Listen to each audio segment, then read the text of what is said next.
Boa noite. Então, antes de começar a fazer a apresentação da nossa palestrante de hoje, eu gostaria de agradecer a presença de todos vocês. Convidá-los para a nossa próxima palestra, que vai acontecer em outubro, que será ministrada... A próxima é do Ricardo, né? É do professor Ricardo Mateus, que vai ser sobre partículas. Eu também gostaria de dizer que a gente está ao vivo no Facebook, e se você está assistindo no Facebook, você pode mandar questões para a gente, que a gente transfere para o palestrante no momento oportuno. Então, com isso, eu gostaria de apresentar a professora Adriana Valho. A professora Adriana Valho é professora do Mackenzie, da Universidade Presbiteriana Mackenzie. Ela fez a graduação na Unicamp, fez um mestrado na USP, depois fez o doutorado na Universidade da Califórnia, em Berkeley. Ela passou pelo Caltech, ela gosta da costa leste americana, né? Ela depois voltou para a Unicamp e hoje ela é professora na Universidade Presbiteriana Mackenzie, onde ela é coordenadora do curso de pós-graduação em astronomia. E ela vai falar um pouquinho para a gente sobre exoplanetas, que é o tema dessa palestra. Então, eu passo a palavra para a professora, agradeço a presença dela e vamos aproveitar. Eu é que agradeço, Alexandre, o convite e a oportunidade de poder estar conversando aqui com vocês. Agradeço a presença também. Não, eu tô com...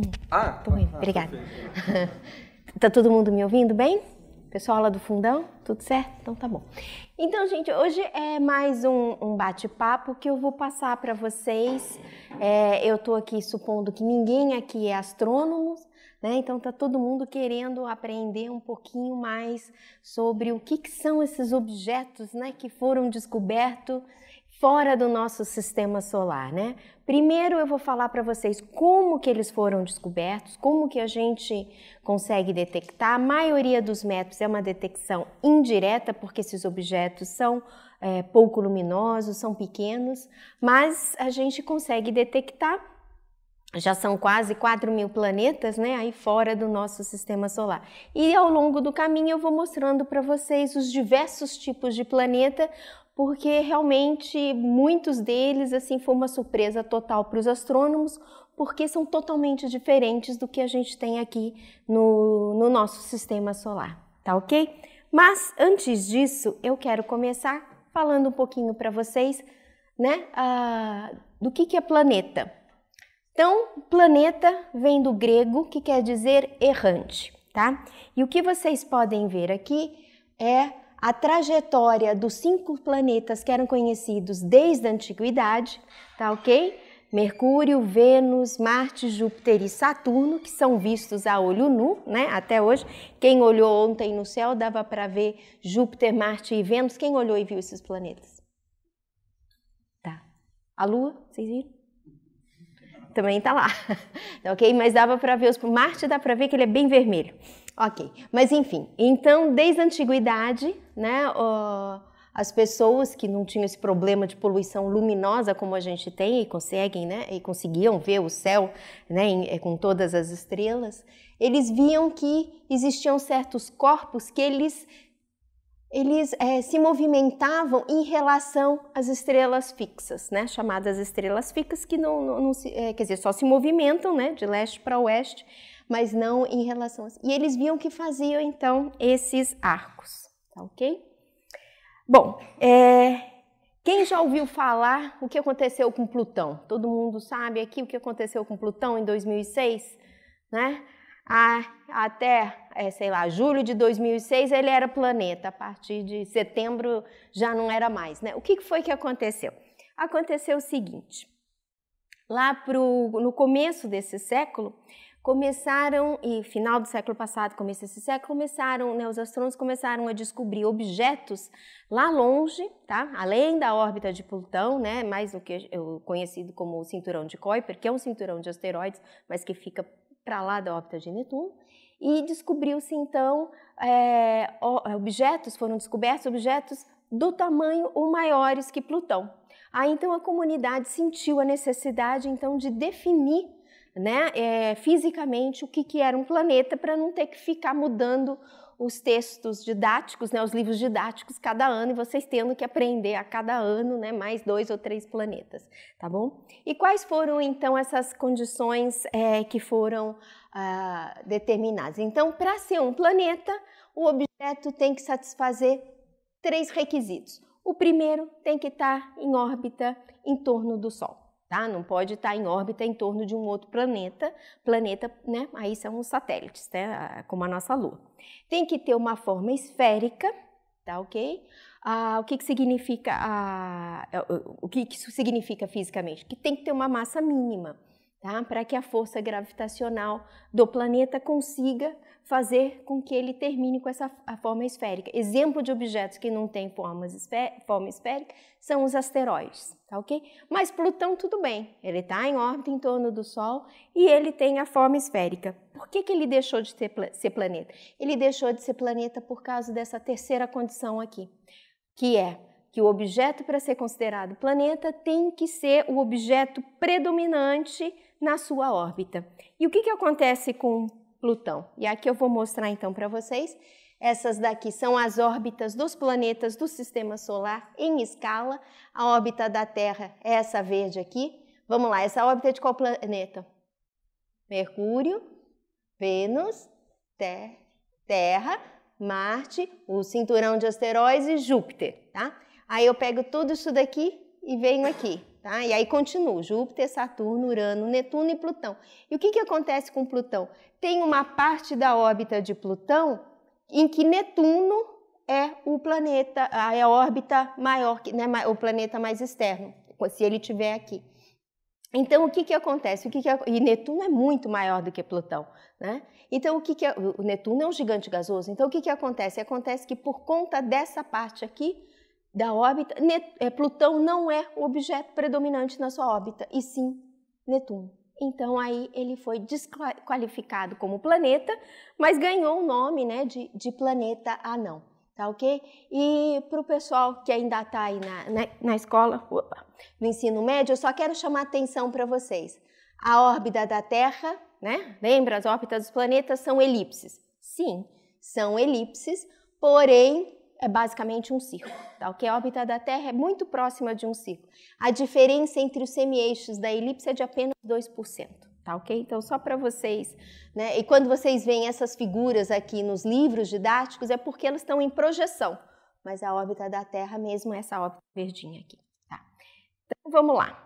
Outra classificação, então, que também se fez necessária, era também, então vamos separar o que é estrela e o que é planeta, tá?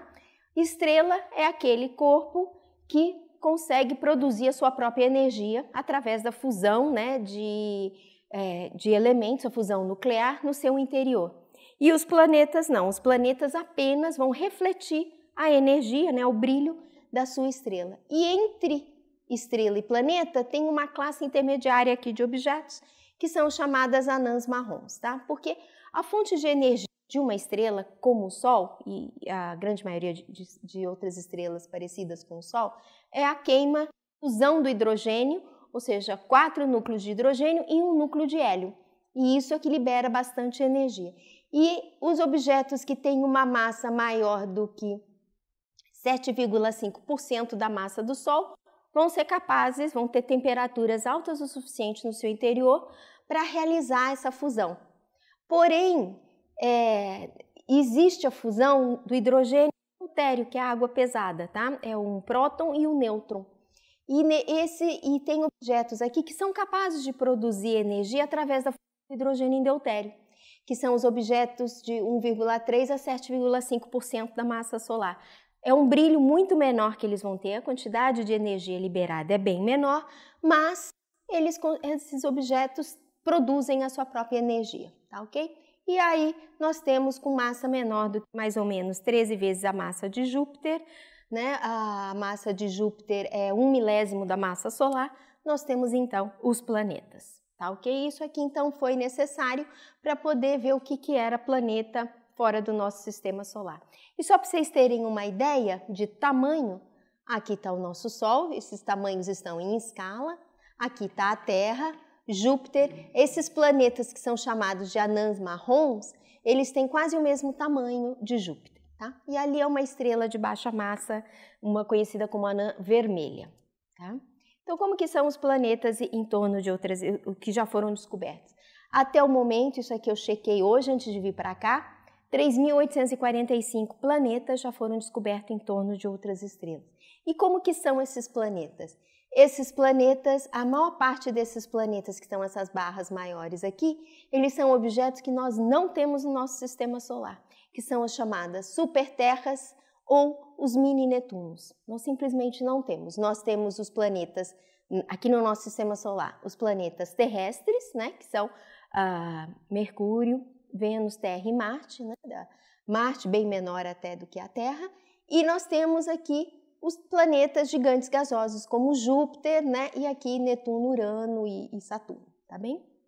Mas a maioria, bom, e ali em cima tá para comparação, né? Onde que está o tamanho dos planetas, tá? A maioria dos planetas descobertos nós não temos equivalentes aqui no sistema solar, então ainda é uma fonte de estudo, né? O que são esses planetas? Eles são rochosos, eles são gasosos? Já se falaram em planetas oceânicos, né? Ou seja, líquidos, do que é que nós estamos falando? E aí, obviamente, precisa de mais observações. Então, vamos lá. Como é que nós sabemos tudo isso? Como é que esses 3.845 planetas foram descobertos? Existem vários métodos de detecção. Eu vou falar para vocês aqui, basicamente, os principais. Esses dois aqui, né, são efeitos dinâmicos que a atração do planeta sobre a estrela causa na estrela. Então, eu vou ver efeitos indiretos do planeta no movimento da estrela. Existem também as lentes microlentes gravitacionais, eu vou falar, e aqui os efeitos fotométricos, entre eles tirar foto mesmo do planeta, ou seja, uma imagem direta do planeta. É possível e já foi feito. Tá? Então, o que é esse efeito indireto, então, esse efeito dinâmico? É o seguinte, da mesma forma, né, que a estrela atrai gravitacionalmente o planeta também atrai, né, ação e reação, também atrai a estrela. Então, o planeta faz essa órbita mais externa, mas a estrela também gira aqui em torno de um centro de massa, tá? Ou de um centro de gravidade.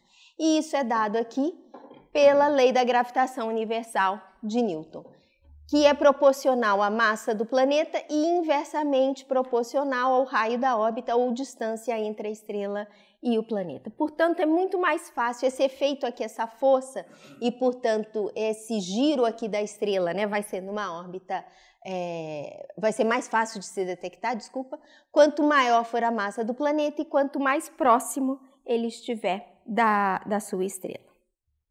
Existem 3 maneiras de eu monitorar e detectar esse movimento da estrela.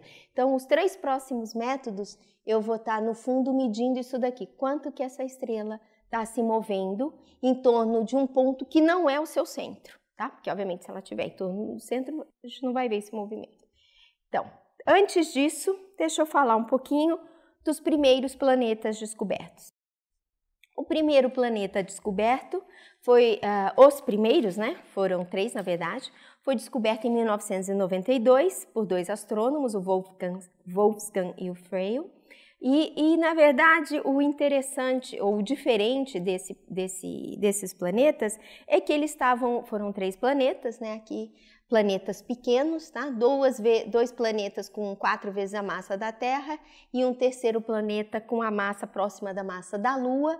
As órbitas deles são essas órbitas em azul e aqui para comparação estão as órbitas da Terra, de Vênus e de Mercúrio. Mas esses planetas estão em torno de um pulsar. O que é um pulsar? Pulsar é o resto de uma estrela de alta massa, que explodiu numa supernova e deixou para trás no núcleo uma estrela de nêutrons, tá? Uma estrela super compacta. Vocês imaginem aí uma estrela que era bem maior do que o Sol, colapsando e ficando num raio aí de mais ou menos 20 quilômetros, tá ok? O tamanho mais ou menos, por exemplo, da cidade de São Paulo, tá? Então nós estamos falando de uma estrela que tinha aí milhões, tá, de quilômetros, ficando com um raio de apenas 20 quilômetros. E ao fazer isso, o seu campo magnético é bastante intensificado. Então, o que é um pulsar? Um pulsar é o seguinte, aqui está a estrela de nêutrons, bem pequenininha, tá? Ultra denso, o seu campo magnético, e aqui esse campo magnético tão forte faz com que as partículas emitam radiação, seja em rádio ou mesmo luz no visível, nesses cones aqui, alinhados com o eixo do campo magnético, tá? Que não é o eixo de rotação da estrela. Então, o que acontece? Conforme a estrela gira, e essa estrela gira com um período aí de segundos a milissegundos, ou seja, o pulsar gira super rápido, né? Resultado também desse colapso. Então, o que acontece? Ora eu vejo o pulso de luz, né? Vamos supor, aqui está o pulsar, vocês aí são a Terra. Ora o pulso, eu não vou ligar o laser para não machucar ninguém, mas enfim, ora vocês veem a luz, ora não vem. Ora vem, ora não vem, simplesmente porque a luz está saindo alinhada ao eixo magnético, né, aqui do dipolo magnético da estrela, que não está alinhado com o seu spin, com o seu eixo de rotação. E o que acontece então? O que acontece é que eu vejo pulsos, e esses pulsos aqui são ultra bem cronometrados, tá? Eles são mais precisos do que os melhores relógios atômicos que a gente tem aqui na Terra. Esse spin e essa separação aqui entre os pulsos é aí, como eu falei, da ordem de milissegundo. Ou de segundos para os pulsares mais antigos e de milissegundo para os pulsares mais recentes. Tá? Então, o que eu vejo? Lembra que eu falei que esses métodos eram métodos de medir o movimento da estrela? Então, o que acontece? Conforme a estrela está fazendo esse movimento aqui, quando ela está, por exemplo, o pulsar, né? O pulsar também, ele está girando, mas ele está girando em torno do eixo dele, mas também está girando em torno do centro de gravidade. O que acontece, então? Quando ele está indo em direção a vocês e emite um pulso, o tempo, a distância, desculpa, de onde ele estava até vocês, é menor do que quando ele vai estar aqui do outro lado da órbita. E isso vai gerar o quê? O tempo do caminho, os pulsos viajam com a velocidade da luz, mas essa diferença do pulsar emitir um pulso aqui e depois emitir um outro aqui, eu consigo medir essa diferença entre os valores do pulso, e assim, por quê? Simplesmente porque eles são muito bem, né, muito precisos. E aí, então, é possível medir a órbita da estrela e, portanto, determinar quais são os planetas ao seu redor. Mas esse pulsar aí não deu muita... Tudo bem, foram os primeiros planetas encontrados, mas ninguém deu muita bola. Por quê? Porque o pulsar é uma estrela morta. Então, a chance de ter vida nesses planetas em torno desse pulsar é nula. Por quê? Porque a estrela não tem mais brilho, é diferente do nosso Sol que brilha, né, e fornece energia e calor aqui para o nosso planeta. O pulsar não tem condições de fazer isso. Aliás, depois, né, dos estudos, os astrônomos chegaram à conclusão de que provavelmente esses três planetas não eram os planetas originais, se é que existiu algum planeta antes. Eles são restos, até porque qualquer planeta que tivesse antes ia ser completamente varrido pela explosão da supernova. Isso aí provavelmente é resto do material aí da atmosfera da estrela que se condensou e formou isso daí pós-explosão, tá? Ou seja, aí sim que não tem chance mesmo de vida nenhuma. E aí, mais 3 anos depois, em 1995, dois astrônomos do Observatório de Genebra, Michel Mayor e Didier Queloz, então finalmente descobriram um planeta em torno de uma estrela como o Sol. Porém, esse planeta também foi diferente de tudo que se esperava. Por quê? Porque ele é um planeta com metade da massa de Júpiter colado na estrela, mas colado mesmo. 5/100 da distância Terra-Sol está esse planeta da sua estrela, que é o 51 Pégase. E, por isso, o ano desse planeta dura apenas 4,2 dias. O nosso ano dura 365 dias, esse dura 4 dias. Tá? E o que acontece? Ele está muito próximo da estrela, a temperatura no topo da atmosfera desse planeta, porque é um gigante gasoso, é da ordem aí de uns 2.000, 3.000 graus, tá? Então, ou seja, é quente pra caramba, não é agradável viver lá e provavelmente também não tem vida nesse planeta, tá ok? Então, vamos lá. Continuando então, né? Eu já falei o tempo de chegada do sinal periódico. Vamos ver como que foi então a detecção desse planeta em torno de 51 Pégase, que é pelo método de velocidade radial. Então, o que acontece? O efeito que a gente mede é o chamado efeito Doppler. O que é o efeito Doppler? O efeito Doppler é um efeito que acontece com ondas quando o observador está, ou a fonte que emite a onda está se aproximando ou se afastando de um observador. Tá? Então, esse é um efeito que acontece com ondas sonoras, por exemplo, com a sirene de uma ambulância, que muda a sua frequência, né? O que a gente escuta, se está se aproximando e depois quando a ambulância está se afastando. E a mesma coisa acontece com a luz. Então, quando o objeto está se aproximando da gente, do observador, o comprimento de onda, então, diminui, a gente chama isso de desvio para azul, e quando está se afastando, isso é o desvio para vermelho. Então, o que a gente está medindo? Lembra, a estrela está se girando em torno do centro de massa. É isso que esse diagrama aqui está mostrando, né? A estrela em duas posições na órbita, e aqui está o planeta que a gente não consegue ver, não consegue detectar. Mas os átomos na atmosfera dessa estrela, que estão, obviamente, se movendo com ela, ao emitirem ou absorverem algum tipo de radiação, no espectro dessa estrela eu consigo ver as linhas espectrais mudando ligeiramente o seu comprimento de onda. Eu sei, cada átomo, cada elemento, íon, ele tem um conjunto de linhas espectrais muito bem definidas, que eu meço isso aqui em laboratório, né, na Terra, com o objeto parado. Então, quando ele está se movendo, eu consigo saber e medir, então, essa diferença do comprimento de onda. E aí eu sei, então, essa aqui é a velocidade da luz, que é uma constante, e eu sei, então, qual que é a velocidade do objeto, tá? Então, eu consigo medir a velocidade com que essa estrela está dando essa volta aqui em torno do centro de massa, olhando as linhas espectrais dos átomos na atmosfera. E ao fazer isso, então, eu consigo medir, então, aqui, quando ele está se afastando e quando a estrela está se aproximando, e meço, né, eu tenho aqui a forma de um seno, e a amplitude aqui dessa onda é dada por essa expressão, e aqui, então, eu consigo medir a massa do planeta, tá? E o tempo, a diferença de tempo entre dois picos me dá o período orbital do planeta, que é o mesmo da estrela, tá? Os dois se movem em torno do centro de massa com o mesmo, ou do centro de gravidade, do baricentro, com o mesmo período, tá? Existem sistemas múltiplos que já foram medidos desse jeito, né? Ou seja, o que eu estou medindo aí é a composição na estrela da soma de todas, né, as velocidades das forças gravitacionais causadas pelos planetas, né? Aqui, então, aqui para comparação, aqui do lado esquerdo são os planetas no sistema solar, e aqui nesse sistema o Psi Andrômeda, está aqui a estrela tem 3 planetas ao seu redor, né? E aqui estão os 3 planetas, são todos gigantes gasosos, tá?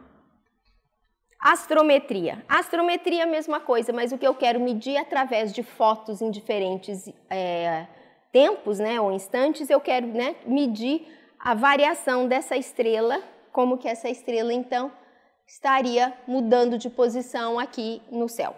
Esse tem que ser uma medida extremamente precisa, porque o movimento que eu vou ver vai ser uma composição do movimento da Terra em torno do Sol, do movimento do Sol em torno do centro da galáxia, do movimento daquela estrela em torno do centro da galáxia, e aquele movimento também vai ser uma soma de todas as forças causadas pelos planetas que estão ao redor.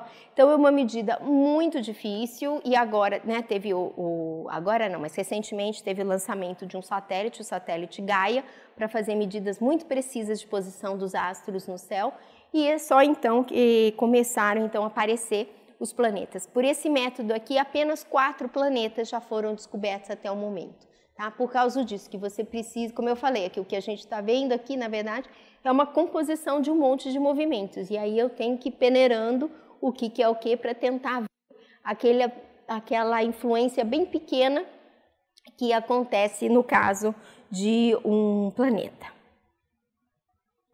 Lente gravitacional. Então, o que é lente gravitacional? Lente gravitacional é um fenômeno de relatividade geral, tá? O ano que vem, né, vamos comemorar aí 100 anos da comprovação da teoria da relatividade geral de Einstein, com um eclipse que foi observado aqui no Brasil, em Sobral, né, lá no Nordeste. E o que foi, então? Primeiro eu vou explicar o que é a lente gravitacional, né, com eclipse, e depois eu falo como é que isso pode ser aplicado para planetas. Tá? Agora nós estamos mudando, tá? Os efeitos dinâmicos já foram. Efeitos dinâmicos foram velocidade radial, astrometria e a cronometragem do tempo de pulsares. Tá? Agora eu estou falando um outro método agora, que é o método de relatividade geral.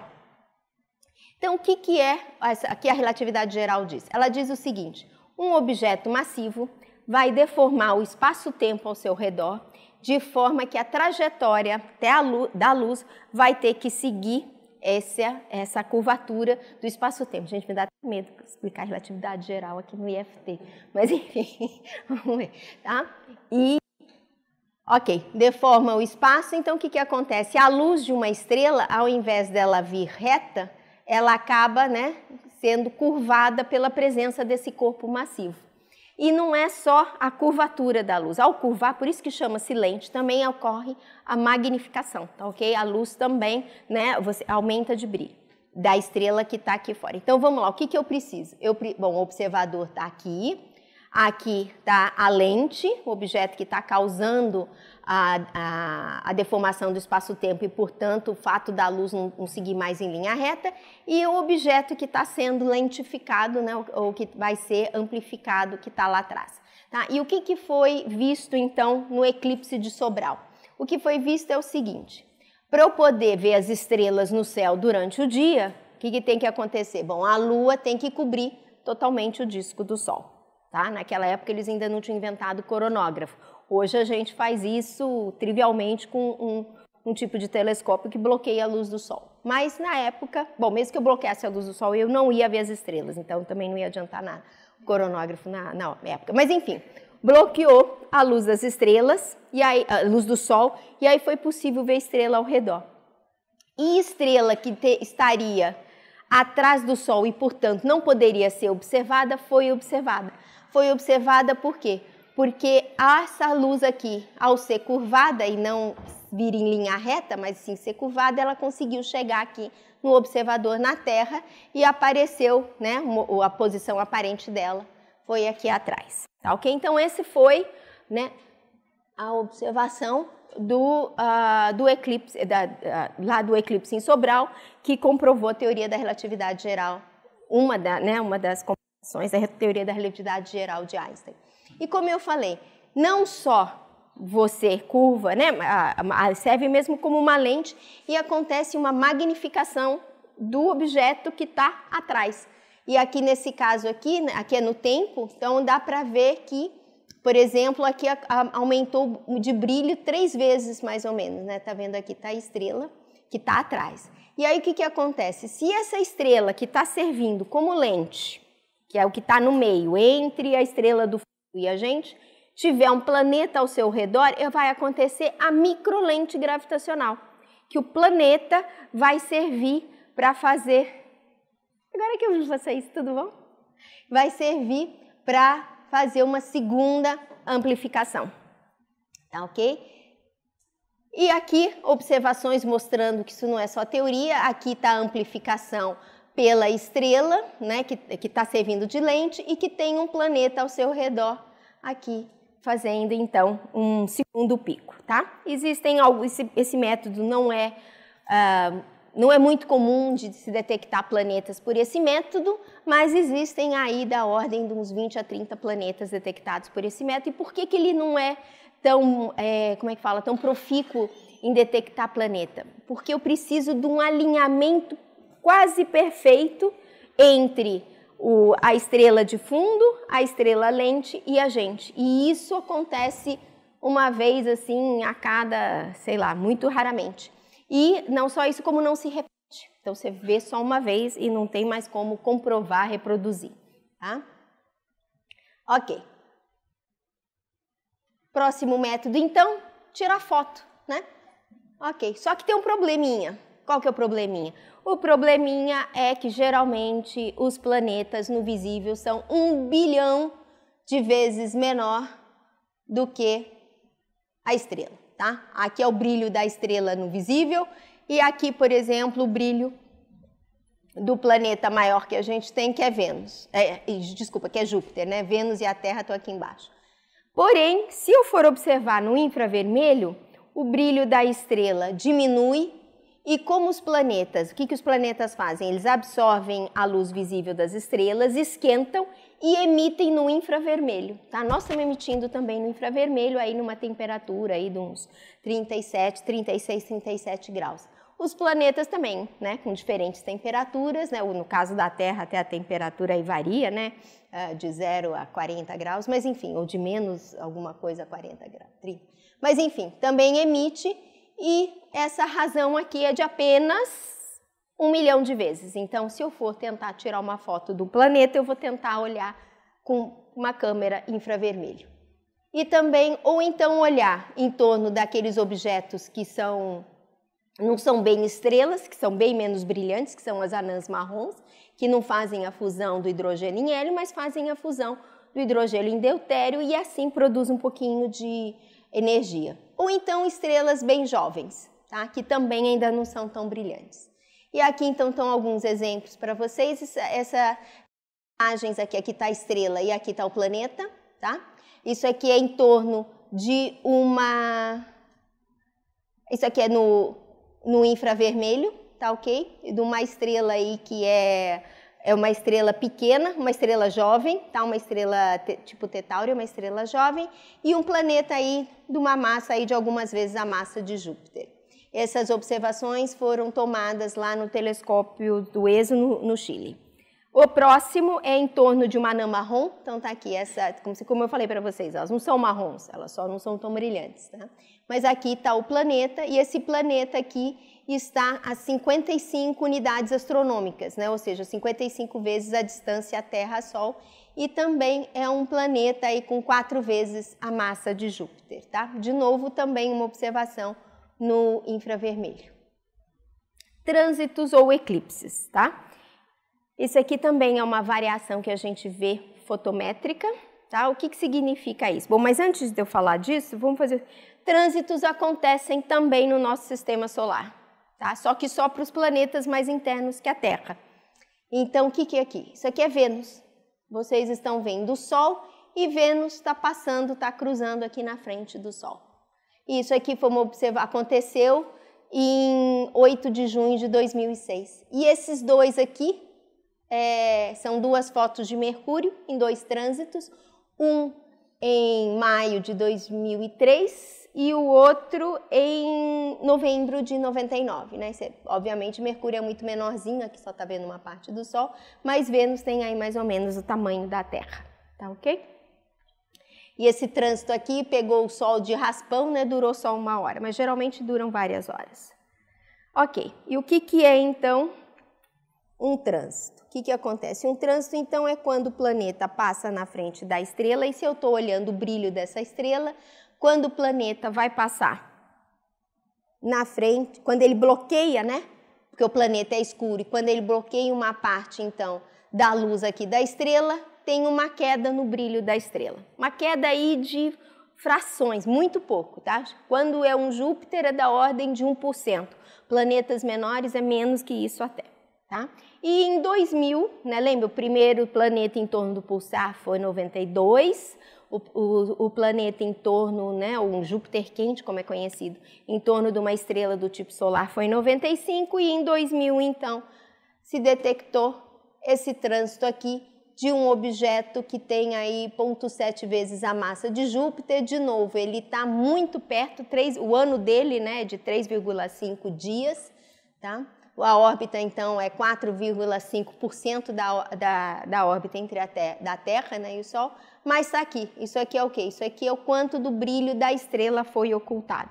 E esse método de detecção por trânsito é o mais profícuo em produzir planetas. Por quê? Porque nós tivemos um satélite espacial, uma missão espacial, que foi chamada Missão Kepler, que estava no espaço e conseguia medir essas pequenas variações no brilho. Tá? E já detectaram também sistemas planetários em trânsito, né? Esse aqui é o sistema Kepler-9. Tudo que tiver Kepler aqui é porque foi descoberto pelo satélite Kepler, tá? Com 3 planetas, né? Tá aqui a massa dos planetas, os períodos, né? O mais aqui distante tem aí um período de 39 dias, tá? Bom, a diferença aqui é que as órbitas, para eu conseguir observar o trânsito, o que acontece? A órbita do planeta tem que estar perpendicular ao plano do céu, porque se estiver um pouquinho mais inclinado, o planeta passa, mas não encobre a estrela. Então tem que estar bem alinhado, ou seja, o ângulo de inclinação das órbitas tem que ser bem próximo aí de 90 graus. Tá? E o decaimento, né, a diminuição do brilho é 1% do brilho da estrela, como, né, uma estrela do tipo solar para um planeta tipo Júpiter e 0,01% se for um planeta tipo Terra. Tá? Muito difícil de detectar planetas tipo Terra, mesmo para o satélite Kepler, cujo objetivo era detectar algumas terras aí a uma distância né, para poder ser habitável. Isso eu já vou falar. E qual que é a vantagem? Com a velocidade radial, não sei se vocês lembram, mas aquela amplitude é proporcional à massa do planeta. Com o trânsito, aquele decaimento que eu observo, deixa eu voltar aqui um pouquinho, esse decaimento aqui, ele é proporcional à razão das áreas do planeta pela estrela. Então, eu consigo medir, se eu meço a profundidade desse trânsito, eu consigo, e eu sei o raio da estrela, eu tenho uma estimativa do raio do planeta. Então, se eu tenho massa, eu consigo observar o mesmo planeta por velocidade radial e por trânsito, eu consigo combinar duas informações, massa e raio. Se eu tenho massa e raio, eu consigo calcular densidade, massa dividido pelo volume, tá ok? E se eu consigo a densidade, eu consigo saber a composição do planeta. Eu consigo dizer se o planeta é rochoso ou se ele é gasoso, tá? Um planeta... Nossa, é chuva. É chuva. Bom, um planeta... Então, agora nós vamos ficar aqui até as 10, enfim. O planeta Terra, a densidade média da Terra é de 5 gramas por centímetro ao cúbico, que é a densidade média da rocha, do planeta rochoso. Já um planeta gasoso tipo Júpiter, a densidade é 1 grama por centímetro cúbico, tá ok? Mas é interessante porque aí a gente consegue saber se os planetas que estão lá fora são parecidos com o nosso, ou se são mais, né, como o nosso planeta Terra, ou se são mais parecidos com o Júpiter. Tá? E, obviamente, eu consigo saber massa, período orbital, excentricidade, a distância entre a estrela e o planeta, enfim. Então, como é que a gente faz essa busca? Eu falei os métodos que detectam, obviamente, né, no solo, né, com os telescópios, né, no solo. O Michel Mayor e o Didier Queloz usaram um telescópio lá, aquele, né, acho que foi um telescópio lá em Genebra, enfim. Não, em Genebra não, mas enfim, lá da Europa. Mas a maior parte dos planetas que a gente tem descoberto hoje em dia são feitas por satélites, porque eu saio da atmosfera da Terra e eu consigo medir os trânsitos, aqueles bem pequenininhos. O primeiro satélite a procurar planetas foi o satélite Corot, tá? Que era um satélite francês, mas que tinha uma parceria brasileira, tá? Eu mesma fiz parte desse planeta. Ele foi lançado em 2006 e parou de funcionar em 2012. E descobriu aí mais um pouquinho menos que 30 planetas. Aí vem o Kepler, o grande descobridor de planetas, tá? Descobrindo aí planetas de baseada. Cada semana o Kepler, né, descobria aí dezenas, centenas de planetas. E depois que o Kepler teve o problema lá, né, do seu giroscópio, continuou com a missão K2, mesmo assim ainda continuou descobrindo planeta, numa taxa menor, mas conseguiu, tá? Ele parou de funcionar enquanto Kepler, que observava uma região fixa no céu, a mesma região na constelação aí do Cisne, né, em maio de 2013, mas ele continua agora, ele está parando, porque agora acabou mesmo o combustível de vez, então não deve mais ter observações do Kepler. O satélite Gaia, que foi lançado em dezembro de 2013, como eu falei, que vai procurar astrometria, né, vai procurar trânsito usando o método de astrometria. E o novo satélite da NASA, que veio substituir o Kepler e que foi lançado em abril desse ano, tá? Mas os dados ainda não foram liberados, eles ainda estão calibrando e vendo tudo isso. Então, o satélite Corot descobriu 28 planetas, tá? E aqui, por exemplo, estão por trânsito, né? Então, aqui os 4 primeiros planetas descobertos, o satélite Corot, mas eu vou pular aqui para o planeta que eu acho mais interessante, que é o Corot 7. Por quê? Porque esse foi o primeiro superterra descoberto. O que é superterra? É um planeta que tem um raio aí de mais ou menos, aproximadamente 2 vezes o raio da Terra, tem uma massa, é bem mais incerta e bem mais difícil de calcular a massa, mas é entre 2 a 8 vezes a massa da Terra, e uma densidade de 5 gramas por centímetro cúbico, ou seja, é um planeta rochoso, só que ele está super perto da sua estrela. Olha lá, 1,7 centésimos da distância Terra-Sol. E o período dele, 20 horas. Esse é o ano dessa superterra, 20 horas, tá ok? Façam a conta quantos anos vocês teriam se vocês morassem nesse planeta, né? 20 horas, tá ok? Imagine aí, vocês vão multiplicar aí por 400 vezes a sua idade, tá? Mas só que vocês não iam morar lá, nem ninguém vai morar lá, por quê? Por quê? Por ele estar tão perto da sua estrela, a temperatura na superfície é estimada em torno de 2.300 graus centígrados. Então, esse é um planeta em que espera-se que, principalmente o que está mais perto, né, que seja coberto por oceanos de lava, tá? Ou seja, a rocha é derretida, tá ok? E se tiver uma atmosfera com componentes de rocha na forma gasosa, ou seja, uma superfície coberta por lava, oceanos fervendo, não é um lugar agradável. Não vão passar as férias lá. Não vai. Esse está localizado ou porque o Corot observava 2 regiões, ou na direção do centro da galáxia ou do anticentro da galáxia. Mas mesmo assim, os planetas Corot estão bem distantes. Tá?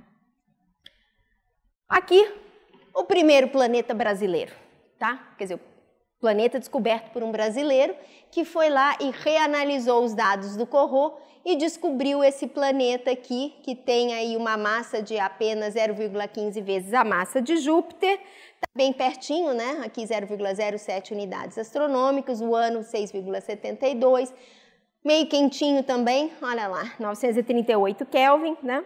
Mas foi o primeiro planeta, já tem outros, tá? Outros foram descobertos, mas esse foi o primeiro a ser descoberto por uma equipe de brasileiros. E o Kepler, como eu já falei, o Kepler já descobriu 2.327 planetas, enquanto Kepler e mais 325 na missão K2, que foi a que veio depois. Né? Existem vários candidatos a planetas também, e o interessante é que ele descobriu 30 planetas, que eu vou falar mais um pouquinho, na zona habitável. Eu já vou falar o que é zona habitável. A grande maioria desses planetas tem órbitas muito próximas, ou seja, órbitas mais internas do que a órbita de Vênus. Tá? Os raios vão desde 0,3, o raio da Terra, até planetas que são bem maiores do que Júpiter. Só para vocês terem uma ideia, Júpiter tem 10 vezes o raio da Terra. Tá? É mais ou menos essa a razão, 1 para 10. Tem de tudo, tem planeta rochoso, tem planeta gasoso, tem planeta que eles acham que é líquido, planetas oceanos. Quer dizer, não que o planeta é inteiro líquido, né? Mas o planeta teria uma camada muito grande aí de oceano na superfície do planeta, né? E os períodos orbitais, ou seja, os anos, né, o período de translação aí varia entre 0,2 a 580 dias. E aqui a distribuição de planetas mostrando novamente que a grande maioria dos planetas descobertos até hoje são as superterras aqui em roxo ou mini Netunos em azul, tá ok? São poucos os que viriam aqui, né, que seriam os terrestres. Mas isso aqui também é porque a gente ainda não tem tecnologia suficiente para começar a descobrir os planetas rochosos. É só uma questão de tempo, tá? Eu acho que daqui a pouco vão começar a aparecer mais e mais planetas terrestres. Até porque quanto menor o objeto, mais fácil é de se formar. Então vamos lá. Vida. Tá? O que é zona habitável? Zona habitável, em primeira estimação, é aquela região ao redor da estrela, é um anel em torno da estrela, aonde qualquer planeta que fosse rochoso poderia ter água na forma líquida na sua superfície. E qual que é a temperatura que a água evapora? 100 graus. Então, o limite mais interno, tá? Em que o brilho da estrela, O brilho da estrela, ao chegar na superfície do planeta, causaria uma temperatura na superfície do planeta menor do que 100 graus. E a parte mais externa, que temperatura é que a água congela? A 0 graus, tá ok? Então essa é a zona mais, o limite mais externo. Eu volto para o lugar, tá? Então essa é a faixa, tá, da zona de habitabilidade. Só que essa faixa, obviamente, para eu ter essa temperatura de 100 e 0 graus, depende do fluxo e do brilho da estrela. Se a estrela é maior, se ela tem uma massa maior, ela vai gerar mais energia, né, por reações de fusão nuclear no seu centro, ela vai ser bem mais brilhante. Portanto, essa zona vai ficar mais distante da estrela, que é o que está mostrando aqui em cima. Agora, se a estrela for menorzinha e ela vai ser, então, menos brilhante, aí essa zona vai vir mais para perto da estrela, tá ok? E aqui está mostrando o nosso Sol, esses raios, essas distâncias orbitais aqui, ou seja, está em escala logarítmica, tá? Por isso que eles estão tão pertinhos. A Plutão ainda está aqui, esse gráfico é antigo, né? Mas enfim, daqui Mercúrio, Vênus, Terra, Marte, enfim, os 4 gigantes gasosos, e a Terra aqui, bem na região que não é nem muito quente, que seria mais para cá, onde toda a água evaporaria, e nem muito fria, onde toda a água congela, tá ok? Nós estamos na região perfeita. Existe... só uma coisinha, deixa eu voltar lá. Essa, como eu falei, é uma primeira aproximação. Obviamente, não é condição... É uma condição necessária para a existência de vida, mas não é uma condição suficiente. Quais são outras condições, além de ter água, né, líquida na superfície? Você ter atividade geológica, você ter uma atmosfera, tá, que possa absorver a radiação ionizante da estrela, uma estabilidade climática, um campo magnético, né, para nos proteger também das partículas energéticas dos ventos estelares, resistência a catástrofe. De catástrofe eu estou falando aqui. Colisão de cometa ou asteroide, tá? Que a gente sabe que acabou com a vida dos dinossauros, tá ok? Então também tem que ter aí uma... E não só isso, como também tem que ter uma certa estabilidade ao longo de bilhões ou centenas de milhões de anos, porque acredita-se que a vida aqui na Terra só aconteceu a partir de 700, 800 milhões de anos. Então precisa ter um sistema estável, né? Por exemplo, se é uma estrela massiva que pega e explode depois de 100 milhões, de, sei lá, 50 milhões de anos, não vai nem dar tempo de começar a pensar da vida se formar, tá ok? Então, existem, né, existem a teoria mais conservadora e a teoria mais otimista. A teoria mais otimista põe até Marte dentro da zona habitável, né? Eu não sei se vocês sabem, teve uma descoberta recente, bastante interessante, de um lago subterrâneo com água líquida, né, em Marte, tá ok? Então, Marte tem água líquida, só não está na superfície, mas está ali embaixo, tá? Isso aqui eu já falei, né? Atmosfera, campo magnético, órbita quase circular, né? Porque a órbita quase circular, porque se a órbita é elíptica, o planeta chega perto da estrela, quase que pega fogo, vai lá longe, congela tudo e fica nesse vai e vem, não há vida que suporte. E obviamente também tem, e os Júpiteres quentes então não interessam porque eles sim estão muito próximos das estrelas, não tem. E aqui então, o que é isso daqui?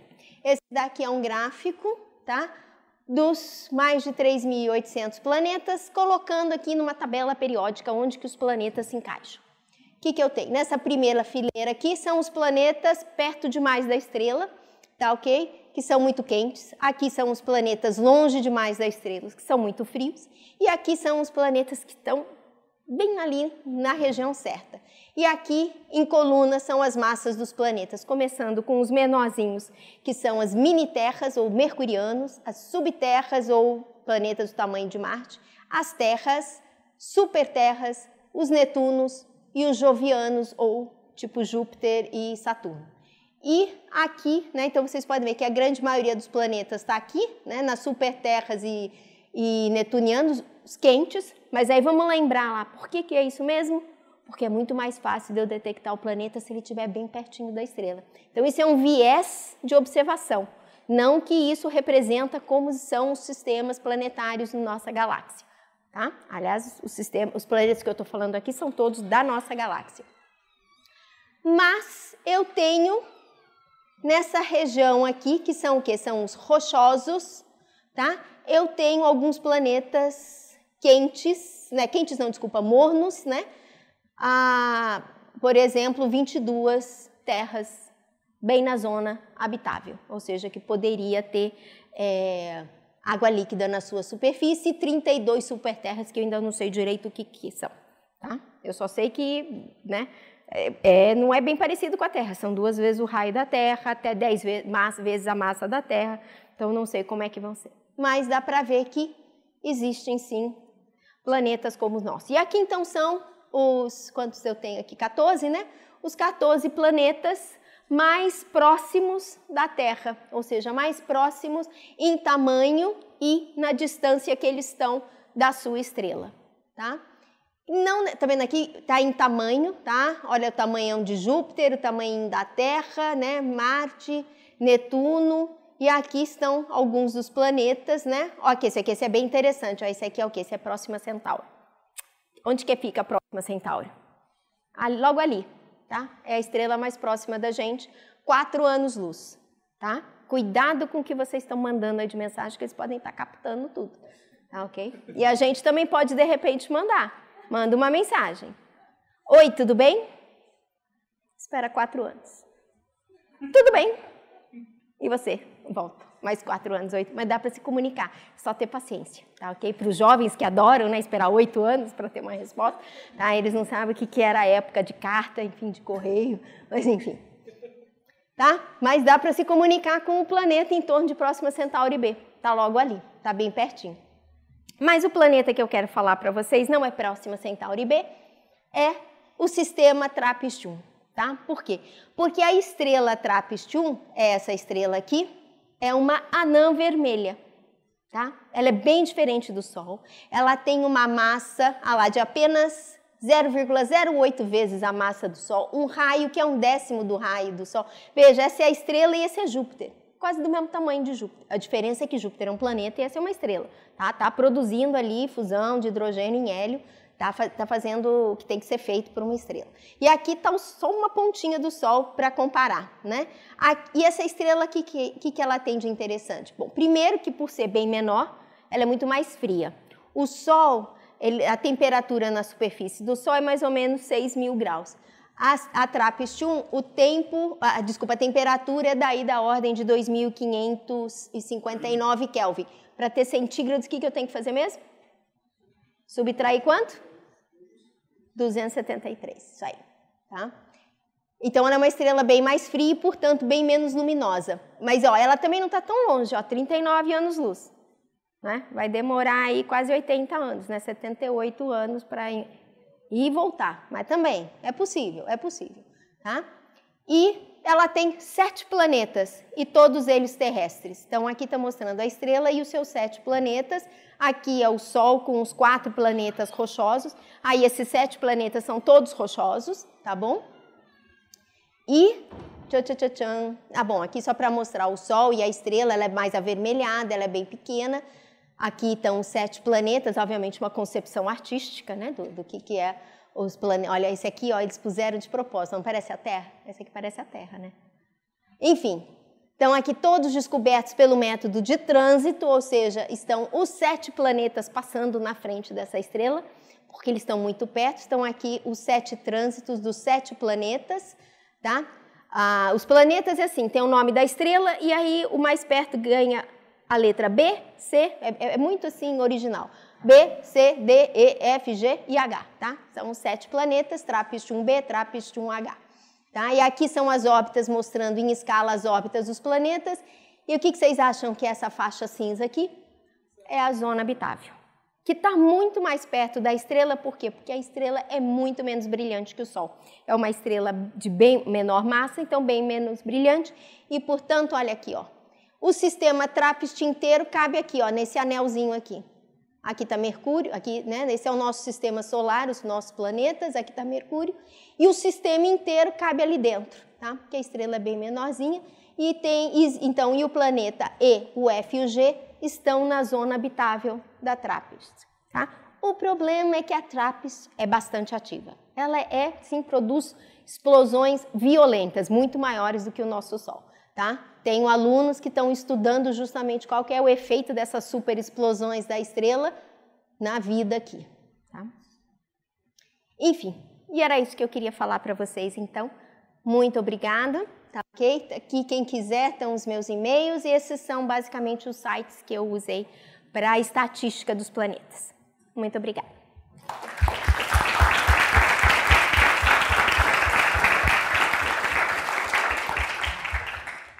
Perguntas? Só um segundo antes da gente começar. Eu gostaria de começar com uma pergunta que veio do Facebook, que é exatamente com relação à vida, e daí como é que você conseguiria detectar vida nesses planetas se você consegue, de alguma forma, obter alguma informação que possa trazer isso para a gente? Tá. Na verdade, esse é um dos objetivos dos grandes telescópios que estão sendo programados, tá? Telescópios aí com diâmetros de quase 30 metros, né, ou até 38 metros, que vão estar instalados no Chile. E esses telescópios que vão ser só para o meados da próxima década, mas esse é um dos objetivos, é o quê? É tentar conseguir um espectro da atmosfera desses planetas e detectar o quê? Detectar bandas, por exemplo, de ozônio, bandas de água líquida, tá?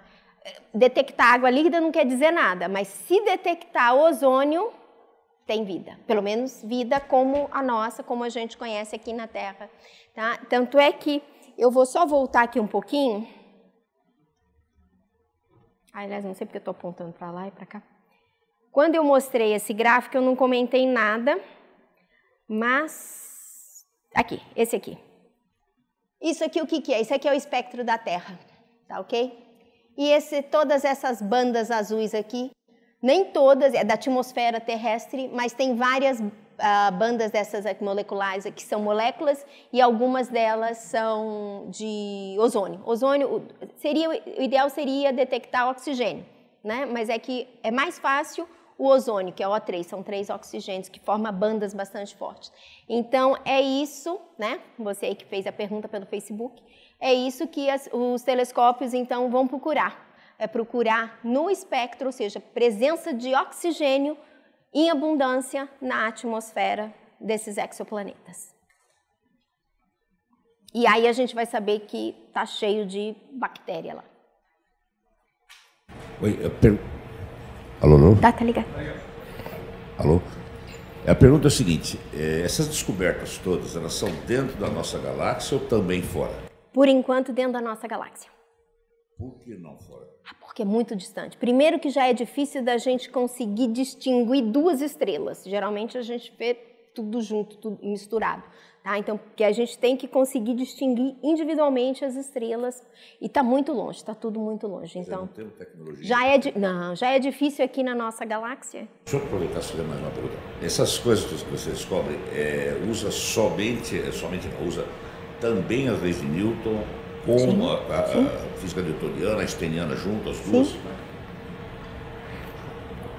Sim, esses 3 métodos dos efeitos dinâmicos são todos baseados nessa lei que é a lei de Newton. Tá? Se eu quiser, F igual a ma, a aceleração aqui é a aceleração gravitacional devido à estrela. Essa aqui é conhecida como a lei da gravitação universal de Newton. Mas se você tivesse só a física newtoniana, você não teria todo esse alcance. Né? Você tem de observação e conclusão. Por exemplo, deformação do espaço-tempo e tal. Não, sim. A gente consegue pôr o homem na Lua com física newtoniana. Tá?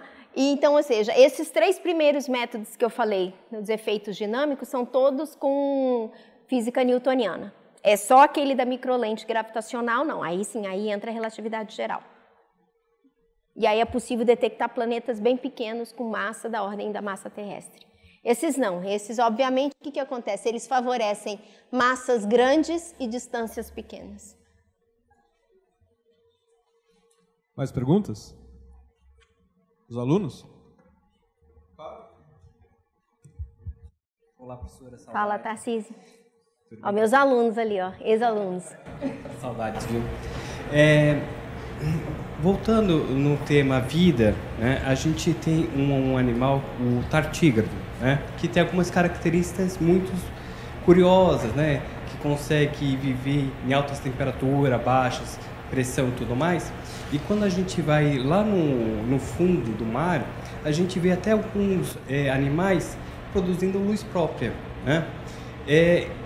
Essa zona habitável leva tudo isso em consideração ou somente a espécie humana? Não. Obrigado. Não. Justamente, tá levando... Então, a zona habitável, não necessariamente humano, mas micro-organismos mais normais.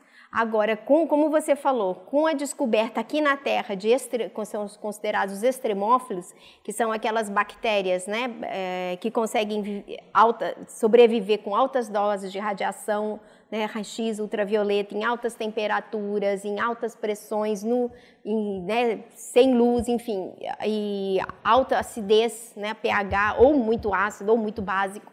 Ou seja, esses objetos, isso também deu uma expandida na zona de habitabilidade. Então, não é... Mas mesmo o tardígrafo precisa de água líquida.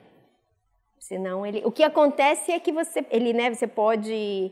Como é que fala? Ele disseca e depois você molha um pouquinho e ele volta, né? Acho que é isso. Biologia já... Mas isso é uma questão mesmo, né? Só para aumentar um pouquinho o escopo da sua pergunta, que toda busca, né, por vida extraterrestre é feita com vida baseada na que a gente conhece aqui no nosso planeta, ou seja, vida onde o solvente é água líquida, vida à base de carbono, ou seja, não é vida à base de silício, o solvente não é metano líquido, né, em baixas temperaturas, é a vida como a gente conhece aqui na Terra. E acho que eu não falei aqui, mas vocês já devem ter ouvido falar do Projeto 7, né, que é a busca por inteligência, né, extraterrestre, que é um projeto que começou na década de 60, né, não sei se quem ainda não assistiu, vale a pena assistir o filme Contato, que é baseado na vida de uma astrônoma chamada Jill Tarter, tá? Uma pessoa que existe, uma astrônoma de verdade, e é que justamente, só que aí tem uma definição de vida inteligente, é um ser que consegue construir uma antena de rádio para emitir um sinal de rádio, e aí as antenas de rádio aqui na Terra ficam esperando, né? Mas, obviamente, você pode ter vidas muito mais evoluídas, você pode ter micro-organismos que nunca vão construir antenas de rádio. Então, ou seja, né, tem uma parte... Boa noite. Boa noite. Queria saber, um exemplo, se a gente encontrar alguma vida, será possível mandar algum ser humano para lá, para dar continuidade à raça humana em outro planeta? No momento, não. Tá? No momento, tem estudos para mandar o ser humano para Marte. Ou seja, em Marte ainda é, assim, o planeta assim, aqui do lado, né? Ou seja, para sair do nosso sistema solar e ir para lá, não tem, não. Obrigado. Mas no futuro, daqui a sei lá eu quantos milhares de anos, aí... Minha pergunta é a seguinte, em cima do que ele falou, existe algum estudo de como é que seria a evolução com um G que não seja 10? Eu não conheço, porque aí já entra na parte de biologia. Então, de fato, eu não sei responder essa pergunta. A ideia é que você passa de Marte, se ele conseguisse ter uma atmosfera, estaria tudo bem, não é isso? Aonde? Em Marte, no filme, passa filme, ela assiste, Bom, então, Marte, o que é Marte? Marte é bem mais frio, a gravidade na superfície é bem menor, a atmosfera é uma atmosfera muito menos densa que a nossa e basicamente composta por dióxido de carbono, então, ou seja, é uma atmosfera tóxica para a gente, né? Então, você teria que fazer aquela terraformação, né? Fazer aí uma estufa, colocar uma atmosfera parecida com a nossa, né? Nitrogênio, oxigênio, e aí estufa também temperatura e plantar, mas em princípio, né? É terra, é rocha, a composição do planeta, a rocha, né? Quer dizer, tem muito óxido, por isso que Marte é vermelho. Marte é vermelho por causa do óxido, né? Que tem óxido de ferro que tem na superfície. Mas, em princípio, se você conseguir fazer essa bolha com condições parecidas com o que a gente tem na Terra, eu acho que só tem que ver como que seria a influência a gravidade é diferente, né? Isso aí é diferente. Então, não sei como que seria com osteoporose, com os nossos ossos, enfim. Também. Tem uma pergunta do Facebook, da Karen Coleman. Por que somente estrelas supermassivas, ao entrar em colapso, são capazes de produzir supernovas? Justamente por causa a supernova vem do colapso da estrela massiva. Porque o que acontece com o nosso Sol? O nosso Sol nunca vai virar uma supernova, porque não tem massa suficiente. Então, ou seja, quando acabar o combustível para a fusão nuclear no centro da nossa estrela, né, tudo bem, ou de todas as estrelas, elas começam a se contrair, se contrair, se contrair. Se a estrela é menos massiva, acontece um fenômeno que é um fenômeno quântico e que consegue, né, da degenerescência da pressão dos elétrons. Eu estou falando coisa aqui bem complicada, que aí precisa fazer um curso de física, mas enfim, e vai barrar o colapso total, tá? Agora, numa explosão supernova, o que acontece? Ele também, né, vai colapsando, passa a pressão de degenerescência, não é suficiente para barrar, porque a força gravitacional é tão grande, mas quando chega numa densidade muito maior, acontece em que todos os elétrons e prótons são recombinados e formam os nêutrons, que é a estrela de nêutron, aí sim você barra o colapso. E ao barrar o colapso, todo o envelope de gás da estrela que vinha caindo bate nessa superfície ultra densa, ultra dura, né, que é o núcleo da estrela, que depois vai virar a estrela de nêutron e o pulsar, e esse material é arremessado para fora. Tá? Então, no caso do Sol, ele nunca vai chegar, ele vai parar muito antes, né? Ele vai parar do tamanho da Terra, ele nunca vai chegar a condensar e atingir essas altas densidades para formar esse núcleo de nêutrons. Então, basicamente, por isso que a explosão da supernova é justamente isso, é o material que vem caindo, bate nesse ultradenso, que é a estrela, né, o núcleo de nêutrons, e aí vai para o meio interplanetário. E se for mais massivo ainda, nem isso acontece, aí tudo vai para o centro e vira um buraco negro, não tem explosão, a gente não vê nada. Uma pergunta, um dos métodos de visualização é por visualização direta. Você vê por visualização direta, né? E na luz infravermelho se torna mais fácil. A minha pergunta é se com o lançamento do telescópio espacial James Webb em 21, ele vai ajudar na busca de exoplanetas. Tá. Com o James Webb, o que você consegue? Você consegue medir, porque vai ser um telescópio bem maior, maior do que o Hubble. Tá? E o que você vai conseguir medir? Você vai conseguir medir, tanto se for por trânsito, vai ter o espectrógrafo que você vai conseguir medir aquelas variações. Então, ou seja, o que melhora conforme você vai aumentando o tamanho do seu telescópio é a quantidade de fótons que você consegue coletar. Então, consegue-se observar objetos cada vez mais fracos, né? Então, aí pode até não, com certeza essa é uma das coisas que o James Webb vai querer, justamente fazer no visível, também tirar a imagem, tirar a foto dos planetas, mas vai ser mais fácil de medir aquele trânsito pequenininho, porque mesmo o Kepler, ele tem um limite, né? Por isso que é difícil e quase não foram observados planetas do tamanho da Terra, né? Vamos dizer assim, em quase 4.000 tem 30 planetas do tamanho da Terra. Tá? Por quê? Porque o sinal começa a ficar muito ruidoso, então você precisa de um disco, de um prato coletor, de uma lente, de um espelho coletor maior para você medir essas coisas. Tá? Então, quanto maior, mais você coleta, você consegue ver objetos menores e o seu sinal também fica mais preciso, você consegue medir tudo melhor. Tá? Recentemente eu li que foi descoberto água líquida em Encélado, que é um dos satélites de Saturno. E Saturno, ele seria contado como um planeta na zona habitável pelos métodos científicos? Não. Então seria perdido todos os satélites que poderiam ter uma potencial vida nesse método? Então, ótima pergunta, tá? Excelente. Porque, eu falei que uma primeira aproximação, mas você tem razão, que o que acontece não é só em Encélados ou Encelados, depende. Europa e Ganimedes também, as luas de Júpiter, também tem esse oceano de água líquida embaixo de uma calota de gelo. E por que isso acontece? Porque essas luas, né, tanto Encélados de Saturno quanto Ganimedes e Europa estão também de Júpiter, você tem o quê? A mesma coisa, é a força de maré, tá? É a mesma coisa que a Lua e a Terra, né? Que a Terra exerce que a Lua exerce na Terra, e obviamente a Terra também exerce na Lua, mas a gente vê aqui na Terra o efeito de maré, que é, né? Por exemplo, aqui está a Terra e aqui está o oceano, pela atração da gravitacional da Lua, acontece isso daqui, ou seja, você tem os níveis dos oceanos, né, que sobem e descem ao longo do dia, maré alta, maré baixa. É maré, é atração gravitacional.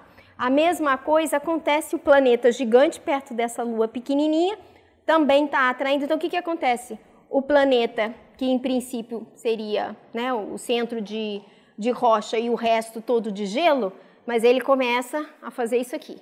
Aí vai fazendo isso aqui pela atração gravitacional do planeta, porque ele também está girando, né? Está girando em torno do planeta. Ao fazer isso, então, o que acontece? Você meio que derrete, existe uma fricção gera calor, e o calor, então, derrete o gelo interno. E aí você fica com um oceano aí de centenas, às vezes, de quilômetros, de muitos quilômetros, nessas luas. E aí você tem toda a razão, porque pelo conceito de habitabilidade, esses oceanos são líquidos, a temperatura está entre 0 e 10, porque tem a fonte de calor que não é do Sol, é diferente, a fonte de calor não vem do Sol, vem da força de maré do planeta grande que está logo ali do lado.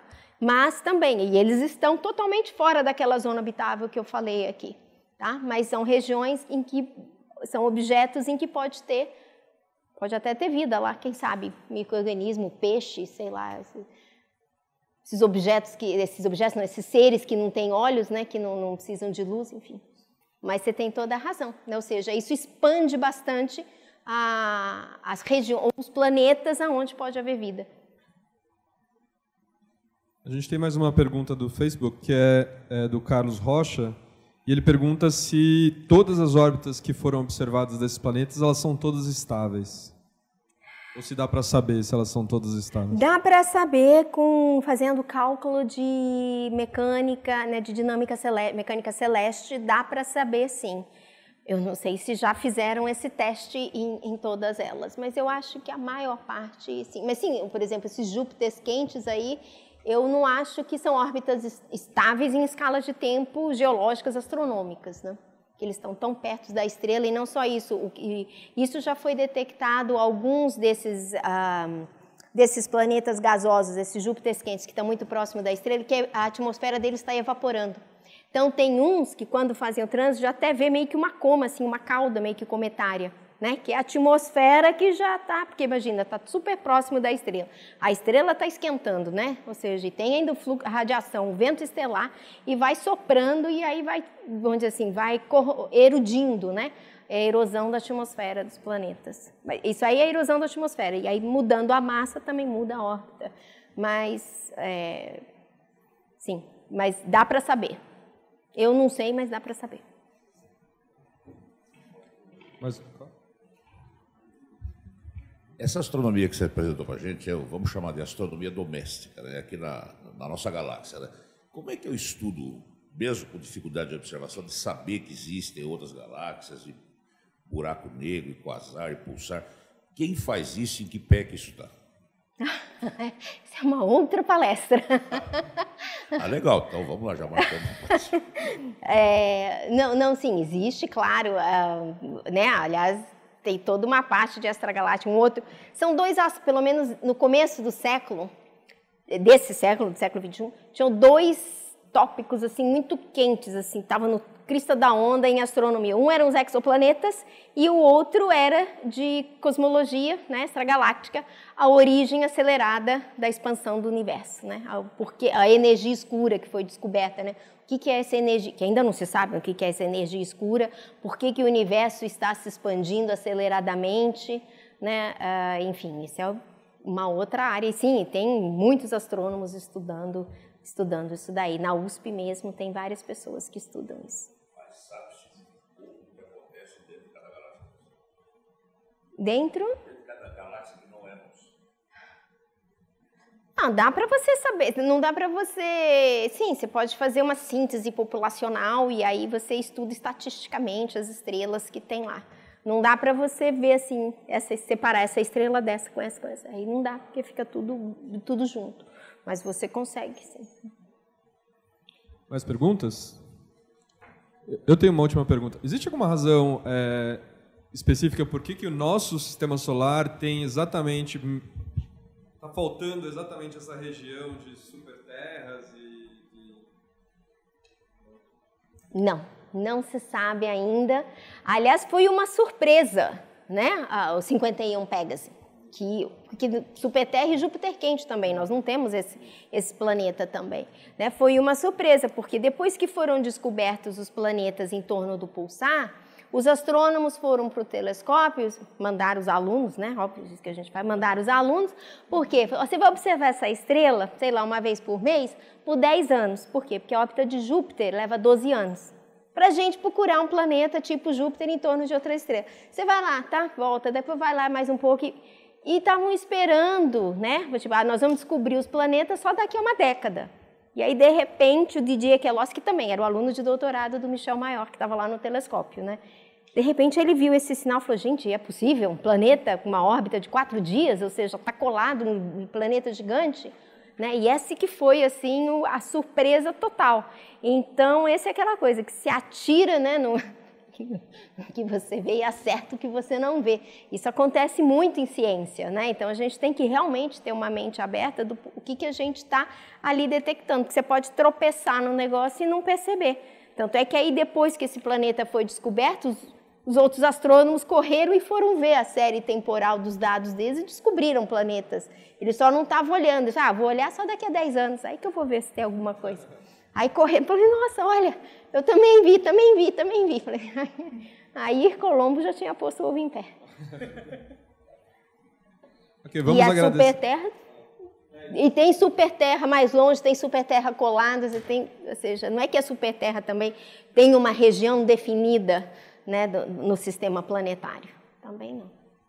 Vamos agradecer novamente a Adriana. Eu que agradeço.